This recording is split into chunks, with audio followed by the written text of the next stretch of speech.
তো দারুণ কথা কইছেন। আল্লাহ আপনার মঙ্গল করুক। যাই, বউরে নিয়ে হজ কইরা আসি। আমার প্রিয় তোমার শোনো, স্বর্ণ না কিনে হজ কইরা আসি। আল্লাহ খুশি হইব আর সৌদি ঘোরাও হইব। ঠিক আছে, তবে তাই হোক।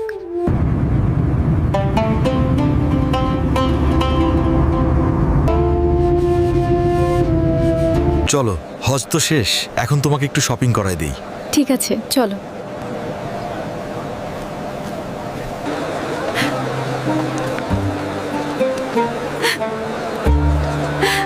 আর মুভিটা দেখো। চলো অন্য মার্কেটে যাই, এইখানে সব সোনা। আমরা তো সোনা কিনবো না, তাই না? কি বলো? সোনা কিনবো না? মানে আমার সোনা কিনে দাও, তা না হইলে বাড়ি যাবো না। হায় আল্লাহ, হুজুরের বয়ান শুনে এ কি বিপদে পড়লাম। দেখেছো, সৌদি না